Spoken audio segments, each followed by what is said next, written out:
All right. Hello, YouTube. How's everybody doing? We are live. And let's get this screen share going.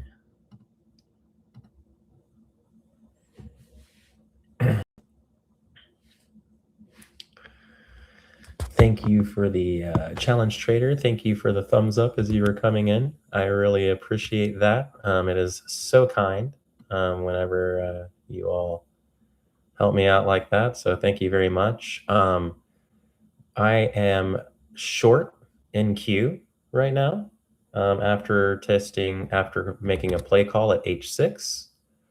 So it was a bit of a patient wait to get up here. But it was a really nice location, really good call. I really like how we exhausted our volume and struggled up into the level. So you can see kind of on my chart here, we were pushing up, but we pushed up on really heavy volume. So we had really overcooked our buyers, and then we offered up while we were on very maxed volume, and then we then initiated a sell there. So, and then bought back up, but notice we then exhausted again, but couldn't make new highs. So this is really looking like a pretty valid short. I'm showing you QQQ right now. So I ended up getting short on NQ, similar call, obviously same call. And we are keeping an eye on that. I'll show you. So I got in right at the call. Let me show you that. So which it doesn't want me to do right now, but okay, whatever. There we go. So I'm in here right at the call. So we will take that and see how we do.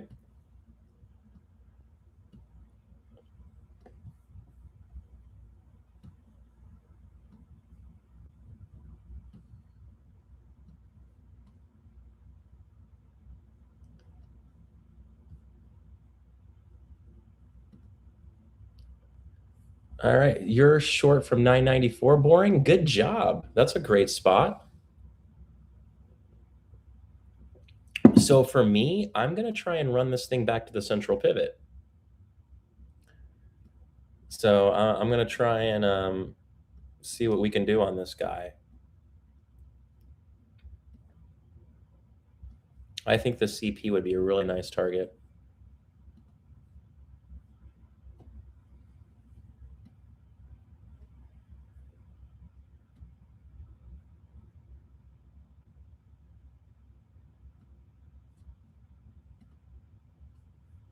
All right, so I want to talk a little bit about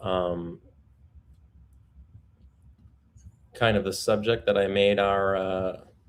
Hold on, I lost you guys. I want to talk a little bit about the subject you kind of see on the Chiron as you're coming in. Yeah, right now actually stops above on NQ. My stop is actually, I ran it a little bit higher because I got in a bit. So when I got in here, I put my stop like just above 27.10, the round number. So it got pretty close to taking a stop because I went pretty heavy on the contracts. NQ is the futures contracts for QQQ. So I do like that we've started selling now, and we're doing it off of H6. So I mean, this is a really nice call. So, but I'm in right off the level. So at this point, if it rallies back up, I may go ahead and take this position off because at this point, we really should not see a rally. This should be the initiation of a pretty good sell. We made it to 27,000, right? And I really love the volume on the approach. So one of the things for all of you who are maybe not aware, hopefully everyone here follows for real, Jason. I'm not sure if everyone here follows the market Thorcast. So every single morning on both my X, right, and also on my Instagram, I post the market Thorcast. If you aren't subscribed to my IG, it was Thor Young MA is my IG. On Twitter or X, sorry, I still call it Twitter because I'm old. Thor Young. I'm one of the few people whose names are their handles because that's how long I've been on X. And then, of course, if you're interested in more information about Market Alchemists, the community that I have co-founded with Dr. Vanessa Charland,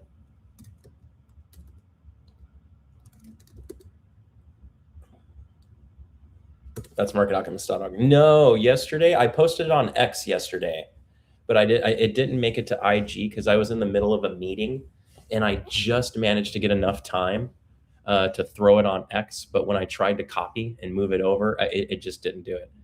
So we're going to talk about that, Mom, and PK. So housekeeping. So happy to see over 100 of you coming in here right now. If you could do me a favor, please thumbs up. Since you're here, and I really only have one, tip the bouncer as you come into the club, please. You know what I mean? I'd appreciate that. Thank you. I know that it's just a habitual thing. People just don't do it. So I hope you don't mind if I shill every so often, since, I would really like to get up to 200 likes, and get up to around 200 or 300 people actively in the room. So I really appreciate you all coming back. That's kind of my goal right now. I'm also trying to hit 1,000 subs right now, which I would really enjoy your help on. So make sure you're subscribed, make sure you're liking, sharing, tell a friend, all kinds of good stuff. Right.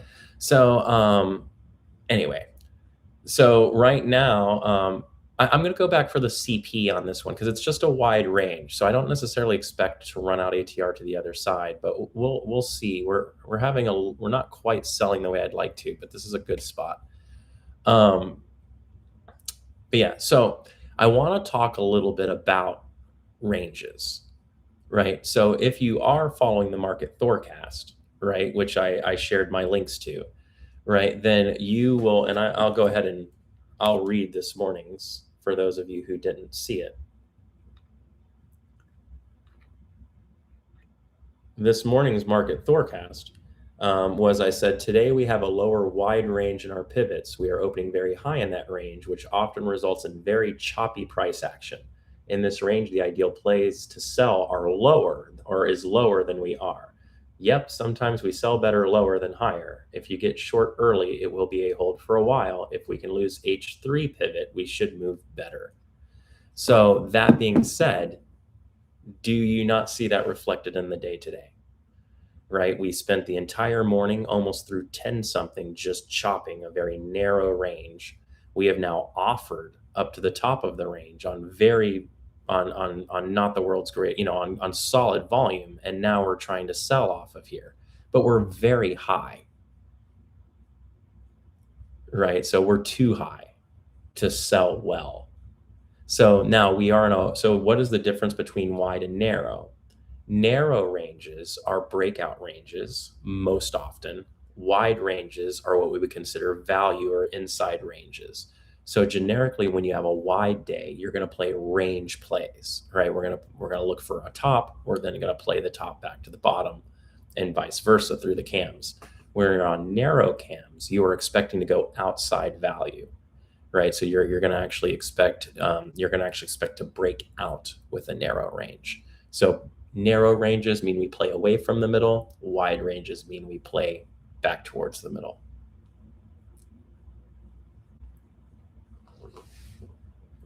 Well, we tried to sell on NQ there, and now we have a positive cross on our EMAs, and we're moving back towards H6.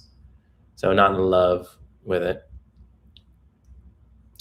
Yeah, so Sean, and that makes a lot of sense, right? So the R4 to H6 is a tough play, or H4 to H6 is a tough play on a wide range, right? Because the expectation is we close lower. So you're actually better, believe it or not, just waiting. And the trade that we're on right now should be the better play, right? We'll get a drop from here, and we should be able, notice it took us from the low around 9:45. It took till almost a full hour for us to get up here. And now we've been consolidating for the better part since then. Once we start moving, hey, good day, Adam. Once we start moving, we should be able to get from here back down to here in a very quick amount of time. But we have to, that's not happening yet so far. So we have a range that we've established now, and it's this. You can see where we've made our high. You can see where we've now made our low, right? So this has created a range, right? The market breaks into smaller ranges to bigger ranges to bigger ranges, right? So right now we've created this small range here, right? And we are in its value, right? So if we can't find sellers to sell here, we're going to go up here to see if we can find sellers up here, right? If we can't find sellers here and we find buyers, we will break out. If we find buyers here, push us up here, and we find sellers that push us back down, well, that's great. So right now we're trying to entice selling and find selling because of the range, but notice the volume. We're not getting good sells to come in. If we can't get good sells, we're not going to sell. So that's what we're waiting for now. We're in a range now where buying doesn't really make any sense whatsoever. But that doesn't mean we can just sell. We need to see selling. Now, I got an alert and I saw this big red stuff here. So I went ahead and hit in on the next candle and rolled my stop above that. Pretty aggressive, actually. But you could see we closed here, pulled all the way back, offered the high, and then came back down and closed. That would have been a better entry there, stop above the high. But right now, we're back above our averages. We're crossing bullish. So we'll see what happens. U.S. Trade Representative Greer on Trump's China chip. We will discuss non-sensitive goods trade. Okay. So kind of meh.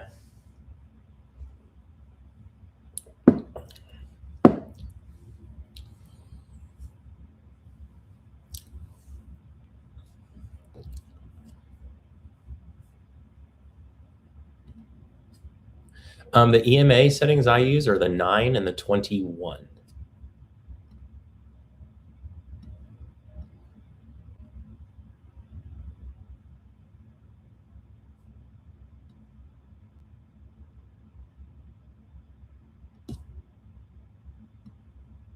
There's some selling. So we've come back up into, so now look, we've come back up into our value area. We could not buy value. So we've started selling. So we found some sellers. Yep, I'm in the trade right now, Pasha. I'm short H6. I got short right in here.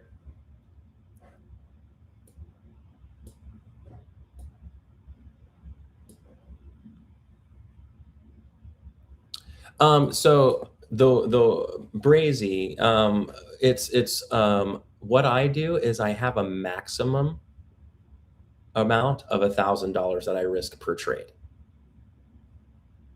right? So that does not mean I risk $1,000 on every trade. That's just my max. I am actually working on some strategy now. Stop is above is right above 27.10. So we were in it. We got to 27. I didn't want to put my stop close to such a round number, so I threw it a little bit above that. My preference would be to run it all the way above the top of the box, but NQ's way too big for that. I can't do that here. So, but yeah, so my maximum risk I can take is $1,000. But I am working on some contingencies for ideal setups that's going to allow me to go heavier. I think I'm going to do a generalized increase pretty soon. I'll likely go up to maybe 1,500 per, max, and so that I can give myself the permission to take an extra contract or two for ideal setups. So I've been the current 1K threshold has been working very well for me. I've been on it for about 3 or 4 months now, and it's been working very well. So I think we're good to probably push a little bit more. So I think I'm going to increase my generalized risk more, and then so that I can give myself permission to get a little bit bigger on the trade. Now that being said, I rarely actually risk my first amount, because when I get into a position, for me to take 1 or 2 contracts rarely requires $1,000 worth of distance.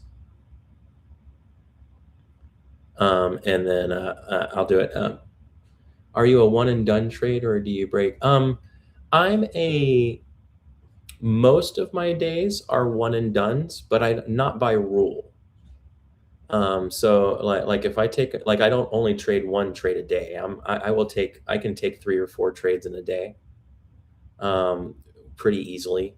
I rarely trade more than that. If I get, like in the past week, I've only taken one trade a day on average for maybe the past 2 weeks or so. But I do have days where that changes, right? If the market is in really strong alignment and I get multiple calls, then I could take more than one. But most of the time, I don't.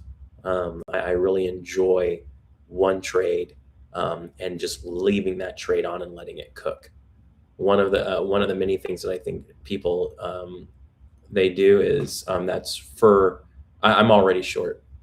Um, One of the things that I think a lot of newer traders do in the beginning, I'll have an analogy for you all, maybe if you'll indulge me. And again, thank you for the likes. Um, I was a musician, long before I was a stock trader or an IT person. I went to University of South Florida on a music scholarship, and I was, that was my expertise. I was an education performance dual major, and one of the things I learned through being a musician is that practice does not make perfect. Perfect practice makes perfect. Actually, if you practice too much, um, and you practice the wrong thing, this can create lifetime habits that are very difficult to overcome. This is why it's really important to start coaching early, and to work with people who know what they're talking about in the industry that you're looking to. Like I had a private instructor, that I worked with weekly, right? So it's very important to kind of do that. What instruments? So by the time I was almost graduated from college, because I was an education major, I had actually juried out of every instrument class. So I mean, I haven't played for years, but in concept, I can play almost any instrument.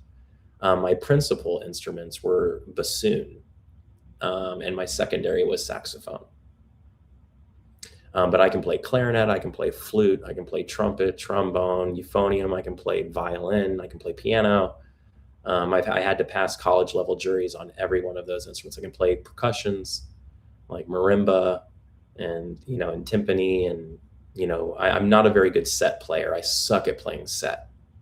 That takes a level of coordination I don't possess. But yeah, so I have a very musical approach to my trading. I think in the way I trade. Profit target is CP. I have but it's very important here, and I want to kind of relay this because what a lot of us do wrong. Nice, Inti, that's dope. A marimba quartet would be fun. On this, I doubt we will go. So for me, I want to go for CP on this one. So, and that will be a deviation on the IB stat.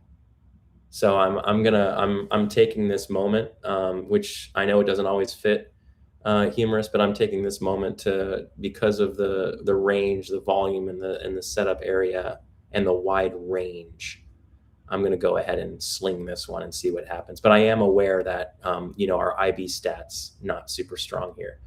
Bass player, nice job. I also played bass, I had a 5-string Traben bass that I absolutely loved and played for a couple of years. So that was a lot of fun.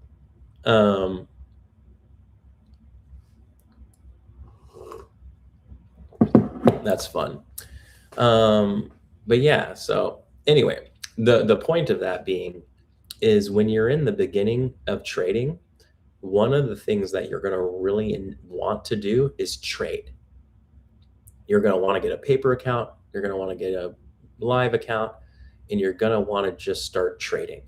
Like before you've even read your first actual trading book from cover to cover, you've already got a platform, you've already paid for data, you've already loaded up money, right? And you're already starting to sling shares into the market. And for the record, that is gambling, right? At its highest form. It's no different doing that than signing up for online poker. right? And then just start playing online poker, even if you don't know how to play poker, like, let's just go. But what's the most detrimental part about that overall is the behaviors and the habits that you are going to build while you're learning, right? Like while you're sitting through and learning and oh, I don't like that. 2735. If this goes up through there, I'll just stop and take a, a small loss or take a loss. It'll be a full R. But whatever. So in the beginning, I highly recommend actually being as hands off the keyboard as possible. Like watch charts, put thesis together, and even sit down. When I started, I actually would use this.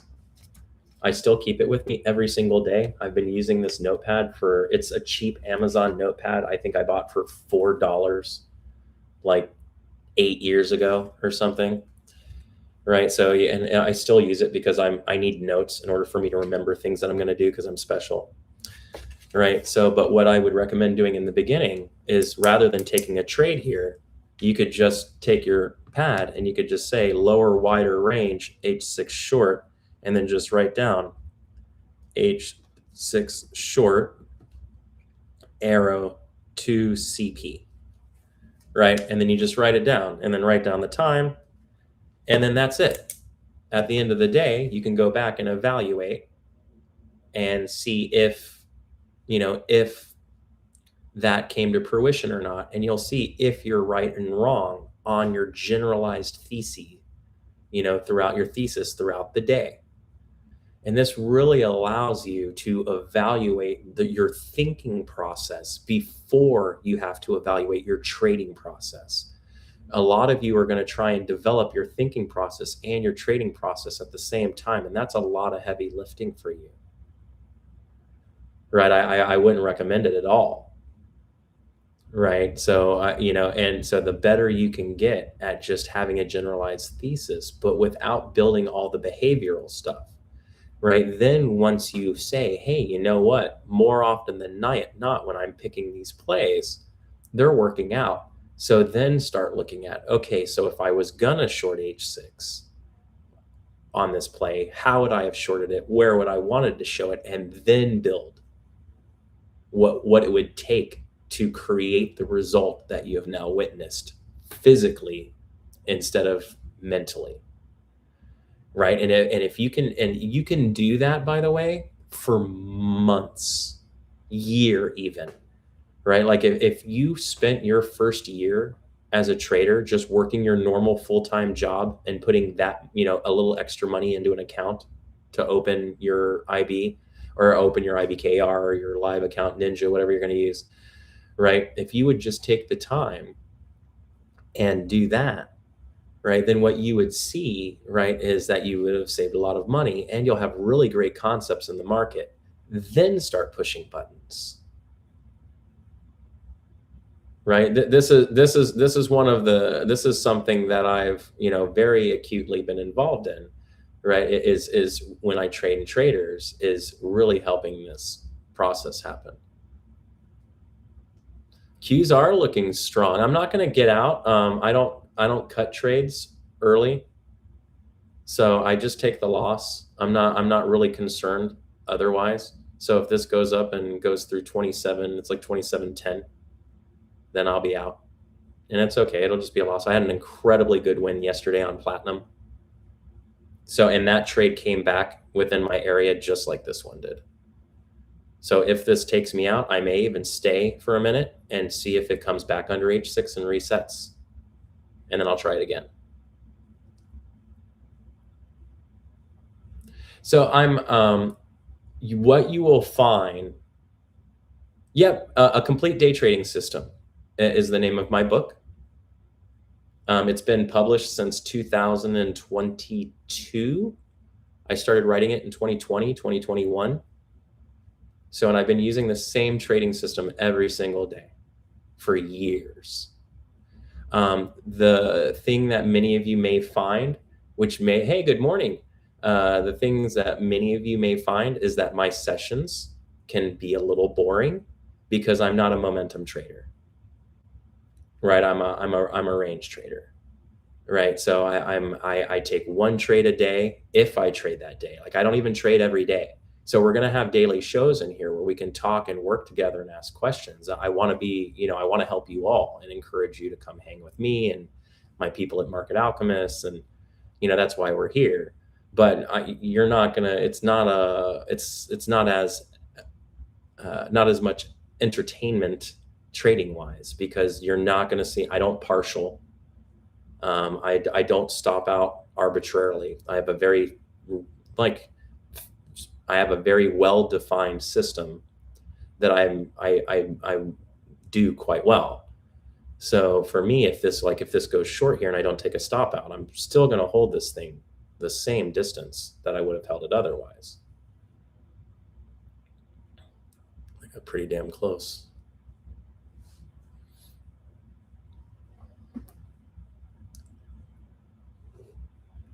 We offered the market a chance to buy right there by just making a new high. We pushed that all-time high up a little bit and then immediately started selling back under the 9 and the 20. That upward push was on incredibly struggled volume. So I'm still liking it. Amazon, the market maker went up and stopped out some shorts and then found a seller. Yep. So there's two ways the market maker can go up, right? Now this still it's not super. We started buying again, so I would like to see a harder sell hit here to really initiate this movement. But but what often happens, Tim, is when you have a. I'll do this kind of with my hands because whatever. When you have a large order on the book and it's sitting above, just above, sometimes the algorithm is going to want to fill that. It's a big sell order, right? And so the algorithm is going to kind of fill that order. But the way it fills it, if they don't want, because remember, a specialist algorithm fulfilling that order means they're going to have to buy the order, right? But they don't want to buy the order, right? Because we're at the top of the range, right? So if they buy that order, they're gonna their average cost on whatever the position is going to get moved up if they buy that order, and they're at premium. So there's not a ton of top side left, right? So what they will do rather than the committing of buying that order is they will go up to the order, come away from the order, bring short sellers in, and then they will push up, right? And as they push up, the short sellers will stop out and they will throw market buy orders into the market. And the algorithm will then fill that top side order with those buys, right? Because it's a sell. So those market buys it will use. So you'll notice it goes right up to it. You'll see market buys on it, pop, pop, pop, pop, pop, right? And then it immediately drops away. And then they kind of wind up to it, squeeze up, market buys, pop, pop, pop, pop, and then we sell away.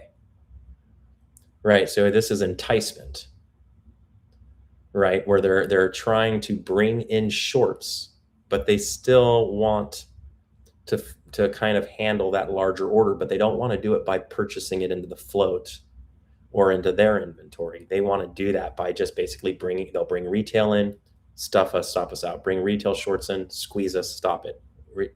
Boom. So that's what it would appear is basically what's going on here. We have I think someone said they brought in a big order to the top side. So we likely have a decent size order sitting over the top of us at 2,700. And so what they're doing, that boom, there it is. Look at all that volume. There's the volume. Okay, there we go. So there's a lot of volume in at H6 right there. So this is going to tell us something, right? We just had a whole lot of volume. It's 11:29, which is a fairly weird time for this kind of volume. But somebody just made a decision, right? We just saw a bunch of volume come into the market. And if this candle closes under H6, this could mark the top. Oh, is it Europe close? Thank you, Balanced Breath. I forgot that.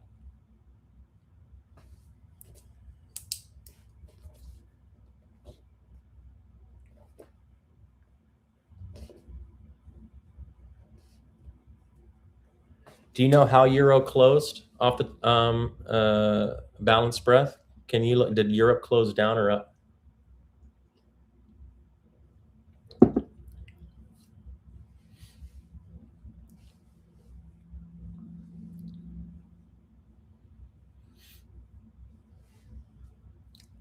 There are some stats on the European close. If we close down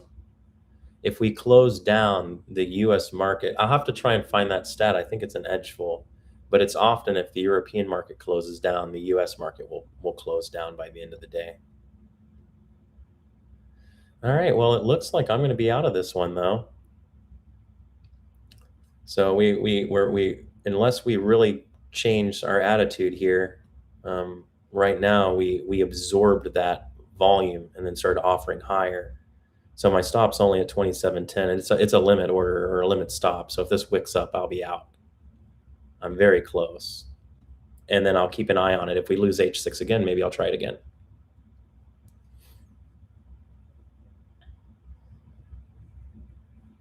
But let me mark my stop.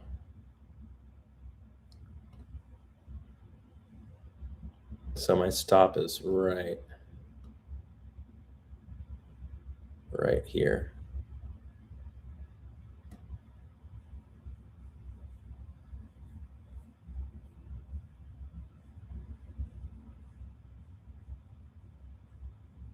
Oh wow, balanced breath. That's funny. I didn't realize that. How about that?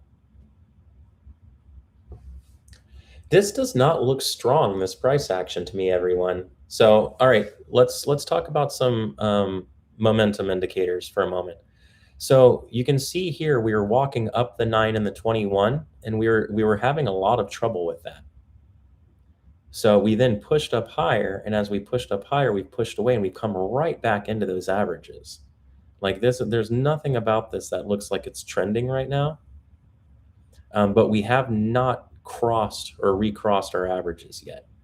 But you can see even here, we closed the 9, we then closed on the 20, we then pushed away, barely got anything. We bought away and immediately came back to close the 9.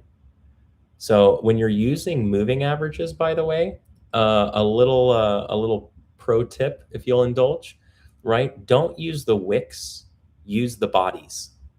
I think a lot of people that teach moving averages, they don't teach them correctly, and because of that, you become too hyper focused on the wicks. But it's not the wicks that are important. The wicks happen all throughout the time. It's the bodies. Like you can see here, as we're trending up the 21 here, notice how we can't close any candle on or below the 20. Even here, look, we buy and close above the 9, and then we can't close a single candle on the 9 until right there. Right? So we then drop, close one on the 20, and then pull back to the high, but then immediately come back and close on the 9. Right? So in this instance, like that's very weak, at least in the price action, right? Because we could, this was a big pop. We could have held back, offered value, went up and bought all-time high and just took off. Right? So, but instead we offered it a lot of volume on the offer and we stuffed, and then we pushed back up on really low volume in comparison and then sold immediately as a response. So right now, if we come down and we lose the 20, which we have not managed to lose very well, this would be something I think that could be more of a transitionary move. I also like that we had a lot of volume. Like we had really good volume here. This isn't quite a market middle finger as we call it, but it's really lovely volume with that inverted, with that stuffed candle. If this was a red candle, I would have liked it even more. So we will see what happens. So you're saying there's a chance, but if it goes through 27.10, I will be out of my position, and that will be that.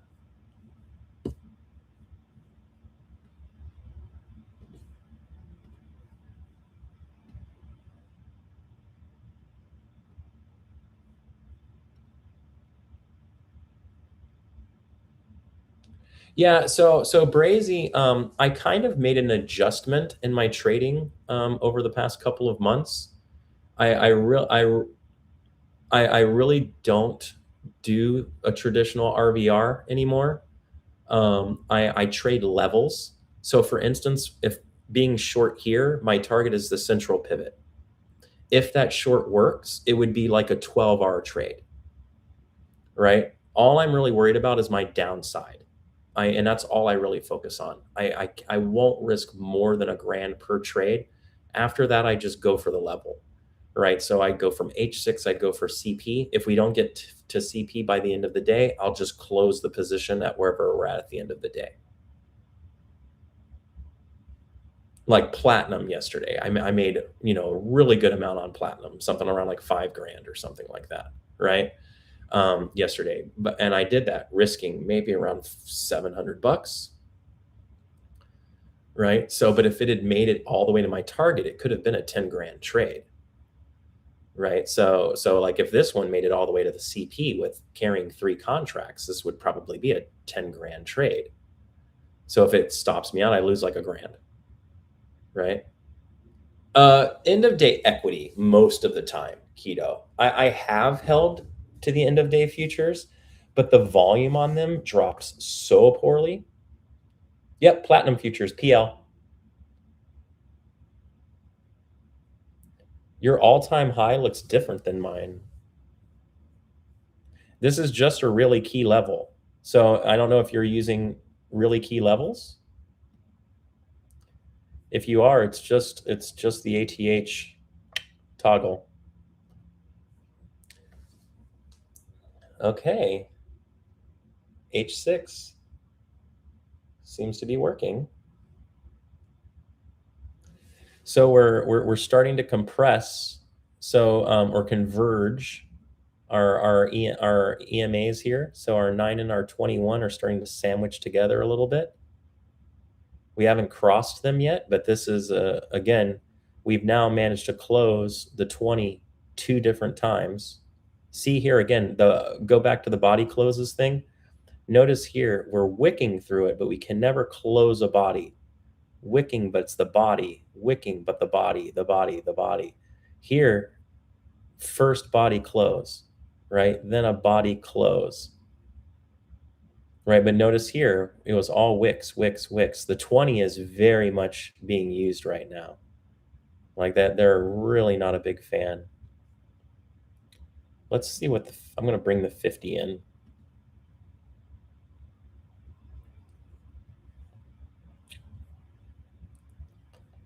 That's going to be EMA 3.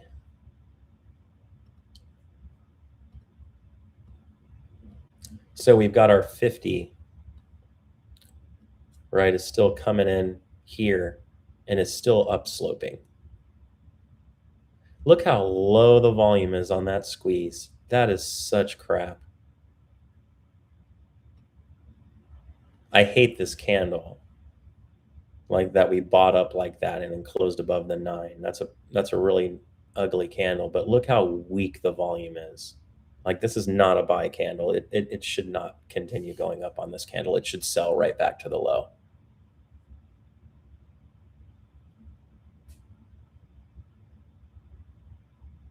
No, the 9 and the 21s, I'm just using a standard exponential.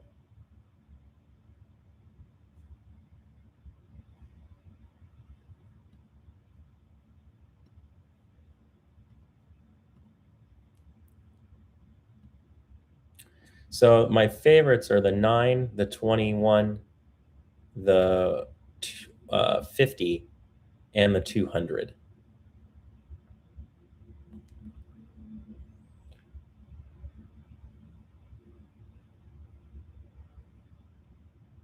Thor, it looks like whenever the day is not a match with the cams like today, wider, lower, but we started at the high end and broke out R4 acted like a breakout day.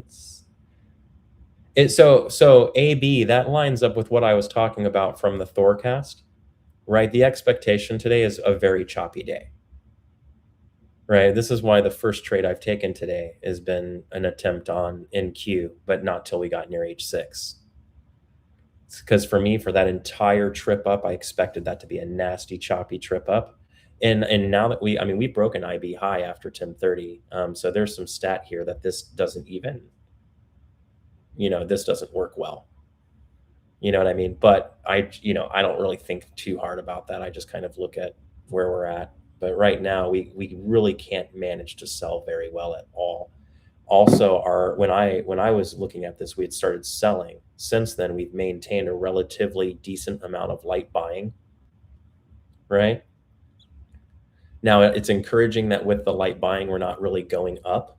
So it would seem that we're distributing into the light buying, but buying is buying. And I don't like being short while we're buying. But I also can't stop out right now. I'm already in. I don't stop out of positions once I'm in them. So I have no control over what the market starts doing 5 minutes, 10 minutes, 15 minutes, an hour after I get in. Right. All I can do is just do it based on the signals I saw. And at the time, it looked like a really valid short setup, which it did actually. I mean, after I got in, it sold all the way down to here. Right. So it did sell. But since then, we have bought up and we've been struggling a bit. Oh, whoa. I accidentally deleted the cams there.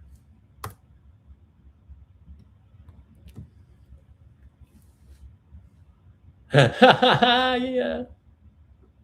Stop is where the dotted line is here. It's 27.10 is my stop. That was the max point value I could give it and be in at a grand. I wanted it above the even number because I figured 2,700 is the order we're working. So structurally, there is most likely a really large sell order at 2,700. And it would appear that we're very interested in that order right now. So there's a good chance we're going to blow through this order and stop me out and go hit all-time high again. So, but the thesis was that we were not going to be able to handle this order. So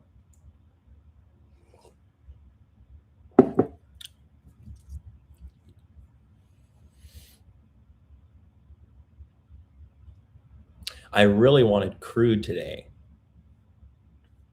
which it never called because it never got into position once the market opened. I really liked crude today for a long. The long was an L3 long and it's set up in the pre-market, but it was a buy right there on the higher wider range. It would have been beautiful. And we went right off of it and then we started trending. I mean, we've just been boom, boom, boom, right up to 200. I mean, it's been so smooth.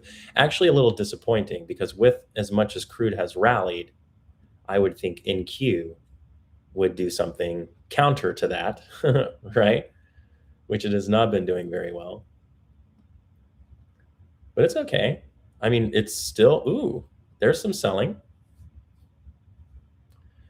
Why are there more reversal cam plays than breakouts? Jas, I am going to give you a saying, and I think this saying, if you think about it, will answer. The market does the same thing over and over and over again until it doesn't.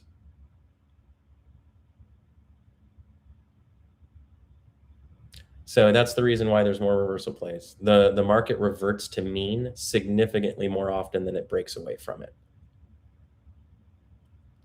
So there are very few breakout plays, right? And the breakout plays require narrowed ranges.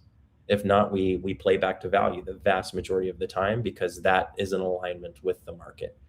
Okay, so here is our first, another really big sell candle off of H6. Let's see if we can close on the other, which we did. We just closed on the other side of the 50. Let's see the response here. If we start selling here, this is what we're talking about. Like I'm feeling this sell. It really lines up. And again, I think if we get going, we have plenty of time left in the day to at least run out our low of day. And so maybe we go back for H4 on this one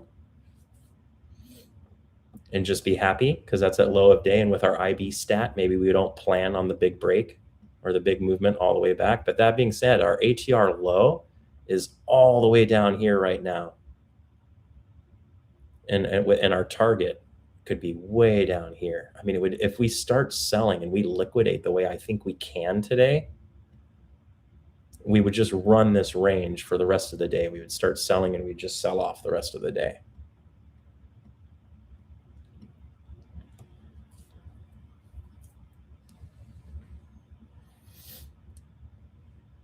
There we go. So for anyone interested, the indicators that I'm using, so Dr. V, so nice of you to ask. She'll be so happy to hear that. Dr. V will be returning next month. So as of right now, I believe it's going to be Wednesdays again. Are going to be our brains days. So starting in May, I think the second week in May, Dr. V will be back for Wednesdays. So I know everyone's going to be so excited. I can't wait. So thumbs up, likes, shares, especially when she gets here. We'll have to make sure we throw a big party that day because it'll be so amazing having her back. I miss my favorite trading buddy on YouTube's. So, I mean, luckily I get to hang out with her every day in Market Alchemist and that, but hanging out with her on YouTube with you all is one of my favorite things. It's so much fun. So I can't wait to do that. It'll be a blast. All right, so we have our moving average cross finally. We got our red cross, right? So we are now momentum-wise a little bit more biased to the downside. We did close below the 50. So we are now more actively selling on the buying and selling detector. Let's see how the market responds to that. Is NQ going to continue to be a pain in the butt? Or is this thing just going to give up already and give us our play?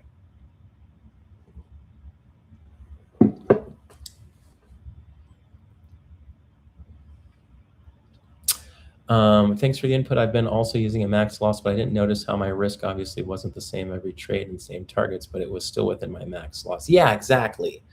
Keep it within your max. So here's the thing. For me, Brezzy,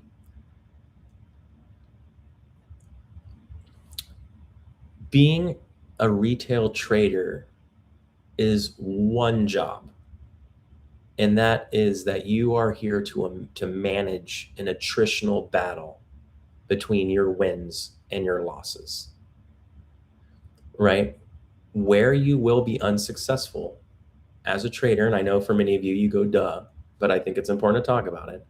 Where you're going to be successful as a trader, or when you will be unsuccessful as a trader, is when you do not have that balance, right? And that balance comes in a multitude of ways. One, you don't stop out properly, right? You bag hold, or you move your stops. Doing those things will result in you not being consistently profitable, because what will happen is you will move your stop and then it will take your new stop. And instead of losing $100, you'll lose $200. And that behavioral slippage will add up over time, over and over and over again, right? And then you end up not doing so great. The other one, right, is actually not profiting properly, right? Maybe you hold really well for your stops and you don't lose more than you're supposed to, but you truncate your winners. This is most often done through position dilution, right? So it's actually rarely because you have the inability to hold. It's because you have the inability to hold your entire position. Many people, especially people that come from a momentum background, right, Oz? Most people who come from a momentum background are going to significantly suffer in the area of position dilution. You will get into a position, you will be into that position well, but you will partial it so quickly and so aggressively that by the time it makes the move, you really don't make very much money on it, right? So you have to be really cautious with position dilution. So, but those are the two main ways you lose the attritional battle, right? You don't treat your winners correctly, or you don't treat your losers correctly, and then subsequently then mishandle your winners.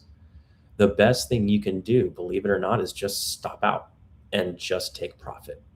So, but if you're too focused on like even just doing 2-to-1s or 3-to-1s, Brazzy, that will also hurt you, right? Because what happens when it's 10R or 11R or 12R? Like you're not going to hit that because you're too focused. And if you're running a 40% hit rate or a 30% hit rate, one 8R trade or one 10R trade will completely turn your whole week around, right? So it's really important that we give ourselves the opportunity for trades that make us really good money, right, in comparison to our losers, right? Oh yeah, for sure, Yosef. NQ is gonna, and I'm getting that vibe too. I have a feeling NQ is gonna go up. It's gonna sweep this little high of day up here, all-time high, stop us all out. Then it'll flush. Am I right? Yeah, well, and that's the thing, Zoe. I thought today was going to be a nice sell because crude looked like a great buy today at L3. I was really expecting this thing to take off. I mean, crude, I was expecting it to take off, and I was expecting the market likely to sell because of it. Man, anybody pick up some crude on the dip? I'm really kind of kicking myself a little bit. I should have, like when crude gapped down, I should have picked up a couple of contracts for the swing. Like, what was I thinking? Like, crude was like at $80 for the first time in like forever. It was a amazing place to buy. Anyway,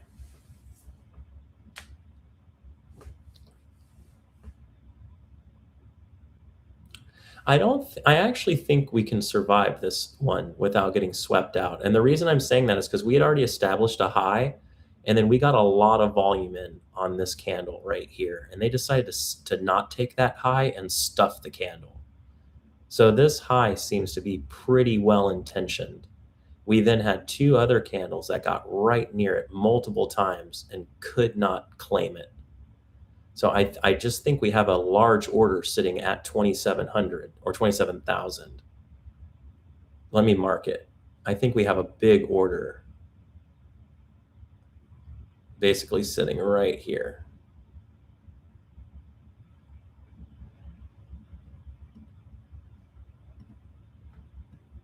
So I'm sure if I pull up an order book, you would see a large order sitting right there on the order book. Right. Yeah, I think we're distributing right now.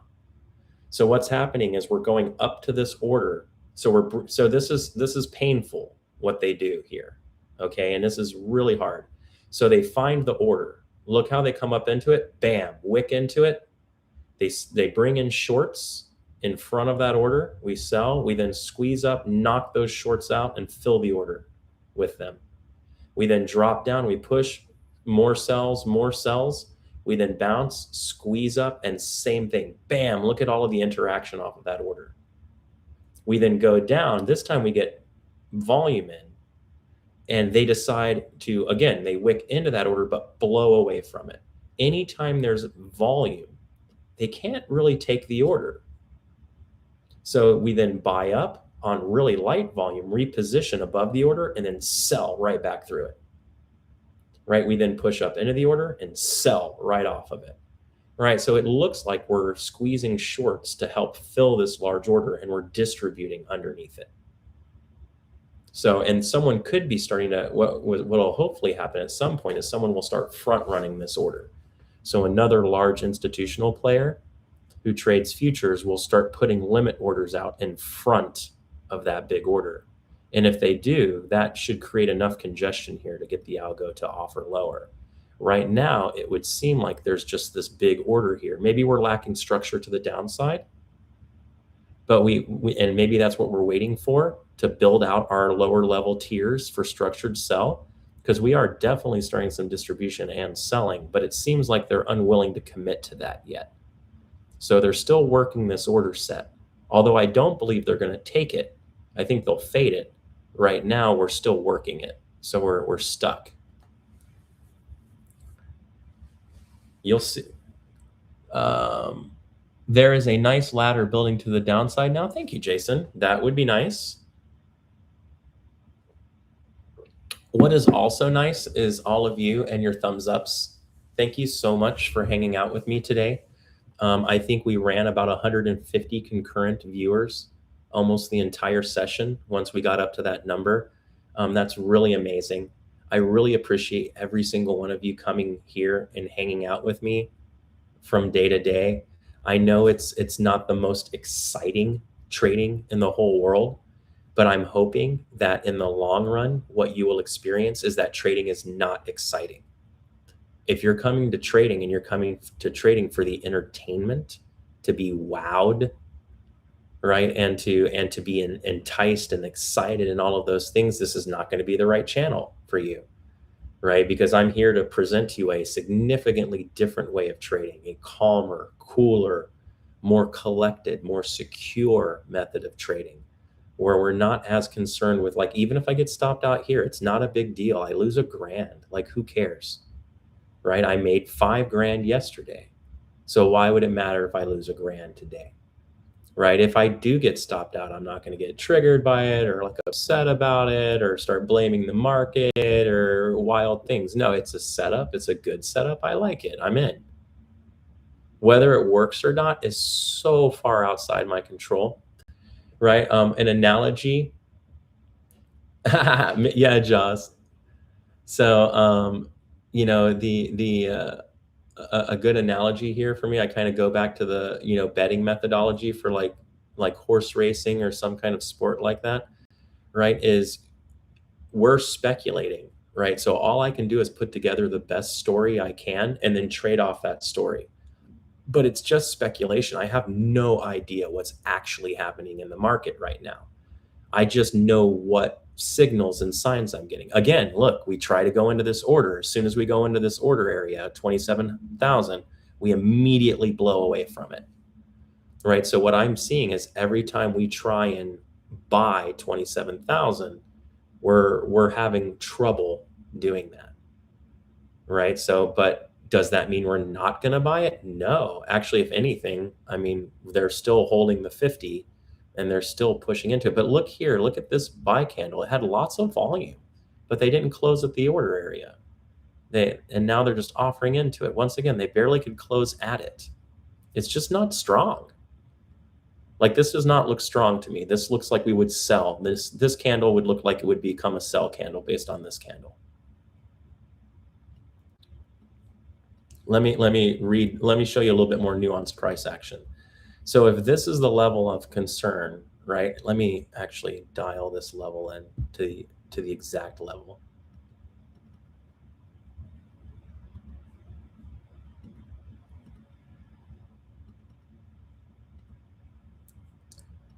Ha, see? Sell candle.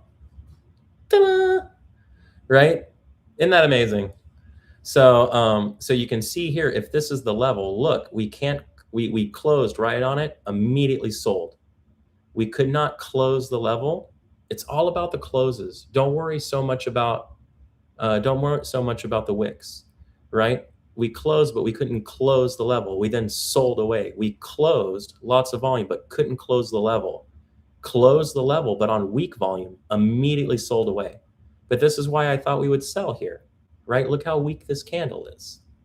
VPA, baby. Just found out I'm not with BBT. Wow. It's still amazing me that there are still people. I just had someone on my X mention that they missed me at BBT and just found out I wasn't there. It's pretty amazing that I mean, it's been, I don't know, how long has this been? Like, it's been a few weeks now. Not a long time. I think less than a month.